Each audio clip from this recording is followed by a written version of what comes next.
Assalamu alaikum everyone. Welcome to my kitchen at Fresh from the Ovens. Welcome to my YouTube family. Hope you all are doing well. आज मैं आपसे share करने जा रही हूँ बहुत ही मज़ेदार किस्म की चिकन मसाला भिंडी की रेसिपी, और साथ में इसके हम बनाएंगे कलौंजी मिर्ची पराठा, कागज़ी पराठे हम बनाएंगे, और वो भी होल व्हीट से।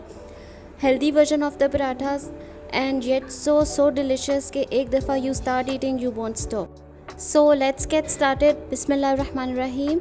सबसे पहले हम लोग लेंगे 1.5 किलो के बराबर भिंडी, और इसको मैंने अच्छी तरह से वॉश करके एक छलनी में डाल दिया 30 मिनट्स के लिए। जब ये बिल्कुल से ड्राई हो गई, क्योंकि गर्मी बहुत है तो ये फ़ौरन के फ़ौरन जो है वो ड्रेन और ड्राई हो जाती है, तो मैंने इसके हेड एंड टेल्स को रिमूव कर लिया और हर भिंडी को मैंने 2 हिस्सों में काट लिया। आप चाहें तो इसका बहुत छोटा छोटा कट भी रख सकते हैं, बट मुझे ये ऐसे चंकी थोड़े बिग साइज़ की पसंद है, तो मैंने इस वजह से इसको इसी तरह से काटा है। Now keep it aside and start with your other vegetables. इसमें हमने लिए हैं 2 बड़े साइज़ के प्याज, जिनको मैंने थोड़ा सा थिक स्लाइस कर लिया है। Cutting depends all together on your choice. आप लोग इसको बहुत पतला भी काट सकते हैं, और इसी तरह से जैसे मैंने थोड़ा थिक स्लाइस किया उस तरह भी। फिर मैंने लिए हैं 2 लार्ज साइज़ के रेड टमेटोज़, इनको भी मैंने इसी तरह से हाफ मून काट लिया। आप चाहे तो इनको क्वार्टर्स में भी कट कर सकते हैं। पहले भी मैंने आप लोगों को हमेशा टिप दी है कि जब आप लोग खाना बनाएं तो जो सारी की सारी सब्ज़ी है, सारे मीज़ एंड प्लास हैं, प्रेप्स हैं, वो पहले से करके रखेंगे तो आपका टाइम बहुत बचेगा और आप 30-40 मिनट्स में पूरी की पूरी जो खाना है वो रेडी कर लेंगे। सो ग्रीन चिलीज़ के बाद मैंने देखा कि ये लेमन को आप पाम में रोल करें तो ये बहुत अच्छे से स्क्वीज़ हो जाता है, इसमें से जूस भी ज़्यादा निकलता है। तो ये भी एक टिप है कि जब भी आप लेमन स्क्वीज़ करने लगें उसमें उसको पाम में अच्छे से रोल कर लें, 3-4 टाइम्स प्रेस करें और उसके बाद काटें और स्क्वीज़ करें, तो इसमें से जूस बहुत आराम से भी निकलेगा और ज़्यादा निकलेगा। इसी तरह से मैंने जो गार्लिक है इसको मिन्स कर लिया। फ्रेश मैंने लिए हैं ऑलमोस्ट 6 क्लोव्स। मुझे हर चीज़ में फ्रेश गार्लिक और जिंजर का फ्लेवर बहुत अच्छा लगता है, और मैं आपको भी हमेशा यही कहूँगी कि for more flavours, for added taste, आप लोग हमेशा फ्रेश सब्ज़ी ही इस्तेमाल करें। सो ये हमारी जो है पूरी की पूरी सब्ज़ी की प्लेट रेडी है, और इसके अलावा मैं इसमें ऐड करूँगी 1 प्याली भर के दही की, गाढ़ा गाढ़ा दही, 500 gram chicken and oil. Pan को मैंने चूल्हे पे चढ़ाया, इस पे ऐड कर दिया आधा कप के बराबर तेल। अच्छा, इस स्टेज पे बहुत से लोग हैं जो भिंडी को डीप फ्राई भी करते हैं, बट मैं इसको शैलो फ्राई कर रही हूँ बिकॉज नॉन स्टिक पैन्स ने ये बहुत आसानी कर दी है कि हम लोग इसका अच्छा हेल्दी वर्जन भी ऑप्ट कर सकते हैं। So half cup of the oil, और उसको मैंने गर्म करने के बाद उसमें ऐड कर दी भिंडी, और साथ में मैंने ऐड कर दिया 1 चम्मच हल्दी का। हल्दी डालने से ये है कि ये जो है भिंडी बहुत अच्छे से कलर वाइज भी बहुत वाइब्रेंट रहती है और बहुत अच्छी गल भी जाती है जल्दी। सो इसको हम लोग ऑलमोस्ट 8 से 10 मिनट तक के लिए कुक करेंगे मीडियम हाई फ्लेम पे, इतना कि ये कुरकुरी हो जाए, अच्छे से इसका जो है अंदर तक ये पक जाए, इसके ऊपर ऐसे हर तरफ से ऑलमोस्ट सब तरफ से कलर आ जाए और ये बहुत ही बेहतरीन किस्म की अंदर तक कुक थ्रू हो जाए। अब मैंने इसमें ऐड कर दिया है 1 चम्मच भर के नमक का। नमक हम बाद में भी ऐड करेंगे जब हम चिकन का मसाला एंड ग्रेवी बनाएंगे, इसलिए मैंने इस स्टेज पे सिर्फ 1 चम्मच ऐड किया है, ताकि जैसे जैसे भिंडी पक रही है इसके अंदर भी सारा नमक जो है वो भी फ्लेवर पूरा चला जाए। तो वंस दिस इज़ डन, हम लोग इसको निकाल लेंगे पैन में से बाहर। मैंने आपको ऑलरेडी भी बताया कि हम लोग इसको डीप फ्राई भी कर सकते हैं, बहुत से लोग करते हैं, मैं भी पहले करती थी, but now I just opt for this. इसमें मैंने स्क्वीज़ कर दिया 2 लेमन का जूस, फ्रेश लेमन जो मैंने आपके सामने भी कट करके रखे थे वो मैंने ऐड कर दिया और इसको साइड पे रख दिया। लेमन जूस ऐड करने से एक तो इसमें करारापन आता है, और दूसरा ये कि इसमें से लेस जो होती है ना वो ख़त्म हो जाती है।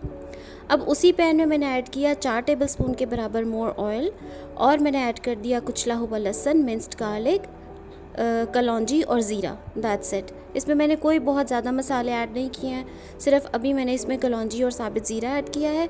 इसको फ्रेग्रेंट होने तक हम लोग भूनेंगे like for 60 seconds, and then we'll add 500 grams of chicken julienne. ये आप लोग देख सकते हैं, इसकी मैंने पतली पतली सी जो है ना वो स्ट्रिप्स कटवा ली थी, जूलियन कट इसको कहते हैं, और ये बहुत जल्दी से गल भी जाता है बिकॉज इसका फाइबर जो है स्लैंटिंग कट हो जाता है। अब इस स्टेज पे मैंने इस पे ऐड कर दिया 1 टीस्पून नमक, 1 टीस्पून कुटी हुई लाल मिर्च और 1 टीस्पून कढ़ाई मसाला। That's it. हल्दी हम ऑलरेडी ऐड कर चुके हैं, कलौंजी और ज़ीरा भी हमने ऐड कर दिया था। अब मैंने सिर्फ इसमें 3 चीज़ें ऐड की, नमक, कुटी हुई मिर्च और कढ़ाई मसाला, एंड दैट्स इट। इसको 2 मिनट के लिए स्टर फ्राई किया, और उसके बाद मैंने इसमें ऐड कर दिया 1 कप भर के दही का। दही मैंने बहुत अच्छी क्वालिटी का लिया। मैं आपको हमेशा कहती हूँ अच्छे जायके के लिए हमेशा गुड क्वालिटी इंग्रेडिएंट्स यूज़ करें, उससे आपके खाने की शक्ल और जायका बहुत ही बेहतरीन बनता है। 5 मिनट लगेंगे। दही के साथ और मसालों के साथ अच्छे से चिकन की भुनाई करें। ये बहुत से टेंडर भी हो जाएगा और बहुत ही फ्लेवरसम भी हो जाएगा। अब आप लोग देख सकते हैं घी ऊपर आ गया है, मसाला अच्छे से भुन गया है। इस स्टेज पे हम इसमें ऐड कर देंगे टमाटर, जो कि मैंने स्लाइस काटे हुए हैं हाफ मून शेप में। मैंने आपको ऑलरेडी बताया आप लोग इसको क्वार्टर कट्स लाइक इसको भी और भी हाफ करके छोटे चंक्स भी कर सकते हैं, बट मुझे थोड़े ऐसे भिंडी में मसाले में थोड़े चंकी टमेटोज़ एंड अनियंस अच्छे लगते हैं। मोस्टली लोग इसको बहुत ज़्यादा इस तरह से पसंद भी करते हैं। 2 मिनट स्टर करने के बाद जब थोड़े से टमाटर सॉफ्टन हुए तो मैंने उसमें ऐड कर दिया अनियंस को, और वो भी 2 हैं बड़े साइज़ के, उनको भी मैंने इसी तरह से थिक स्लाइस किया हुआ था। And then stir fried it for like 60 seconds again. Masala fragrant हो गया फिर से, तो मैंने इसमें ऐड कर दी है फ्राई की हुई भिंडी। इसको हम अच्छे से मिक्स करेंगे, स्टर करेंगे, and here we are ready with our ज़बरदस्त किस्म का डिलिशियस झटपट बनने वाला भिंडी चिकन मसाला। 5 मिनट के लिए आप इसको कवर कर दें, दम पे रखें ताकि सारे फ्लेवर्स इनकॉर्पोरेट हो जाएं और जो मसालों का फ्लेवर है वो सब का सब एडजस्ट हो जाए। तो बस हमारी ये भिंडी मसाला रेडी है। लीस्ट मैंने इसमें स्पाइसेस ऐड किया। आई डोंट थिंक कि ये 3-4 जो स्पाइसेस हमने इसमें ऐड किए ये किसी के घर पे नहीं होंगे।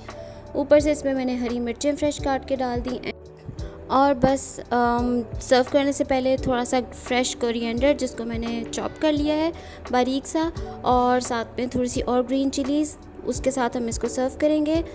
मटन के साथ भी इंशाल्लाह ताला मैं आपके साथ शेयर करूँगी। वो इस रेसिपी से बिल्कुल डिफरेंट रेसिपी है कि मटन के साथ भिंडी गोश्त कैसे बनता है, बिकॉज अभी भिंडी इज़ इन द सीज़न, और मैं आपके साथ इसकी 2-3 किस्म की और भी रेसिपीज़ इंशाल्लाह सून शेयर करूँगी।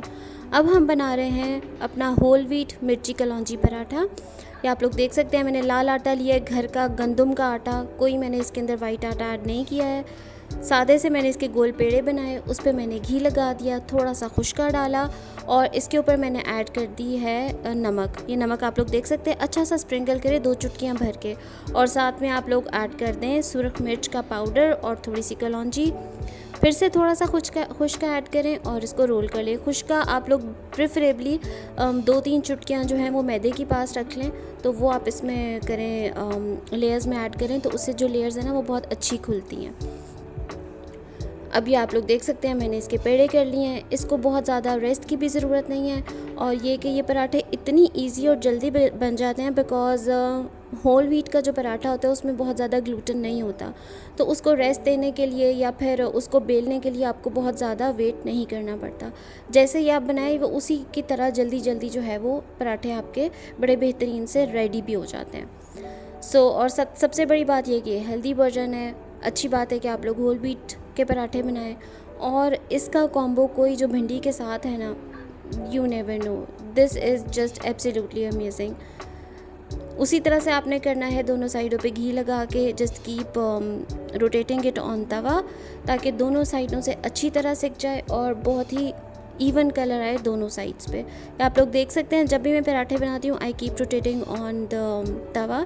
इसको कहते हैं पराठे को अच्छे से सेकना, जिसकी वजह से क्या होता है कि इसकी लेयर्स भी बहुत अच्छी खुलती हैं और ये सेंटर से लेके एजेस तक एक जैसा इवन गोल्डन कलर में फ्राई होता है। ये आप लोग देखें कितना अच्छा सेंटर से लेके एजेस तक हर तरफ से बेहतरीन किस्म का इस पर कलर आ गया है। और अभी आप लोग देखें ये मैंने इसको जब इस तरह से किया है तो ये कितनी क्लास की, ये देखें इस पर से लेयर्स, कागज़ी पराठे हैं और इतने क्रिस्पी, इतने यमी पराठे। I mean this was heavenly. भिंडी को मैंने डिश आउट कर लिया है। इस पे डालेंगे थोड़ा सा और green coriander and bit of green chillies. Green chilli बहुत कमाल का फ्लेवर देती है इसमें। And now the best part, the heavenly part, and that is tasting. ये आप लोग देख सकते हैं हमारी बेहतरीन सी भिंडी मसाला और पराठा रेडी है। इसको डिश आउट करें, प्लेट में निकालें। और सबसे मज़े की बात है कि ये तकरीबन 6 से 8 लोगों के लिए बहुत इनफ है। इतना सालन लाइक 1.5 किलो भिंडी, जितना प्याज और टमाटर मैंने आपको बताया, और सिर्फ आपको हाफ़ kg चिकन चाहिए। इससे यह है कि बच्चे भी घर में खुश हो जाते हैं और आपका खाना भी बहुत डिलीशियस पक सकता है। आप लोग चाहें तो चिकन बिल्कुल ओमिट करके इसको सेम रेसिपी इसी तरह से फॉलो कर सकते हैं। ये आप लोग देखें इसके कैसे पराठे के फ्लेक्स निकल के आ रहे हैं, जस्ट लुक एट इट। और ये कितना बारीक सा पराठा और इतना crispy, and without any addition of white atta. So ये इतना कोई मज़े का खाना था, ट्रस्ट मी गाइज, अल्हम्दुलिल्लाह for all his blessings. Do try it, give it a try, and do let me know how it turned out in your kitchen. Do like and subscribe my channel and share it with your family and friends. Keep following Fresh from the Ovens. मुझे अपनी दुआओं में याद रखें। अल्लाह हाफिज़।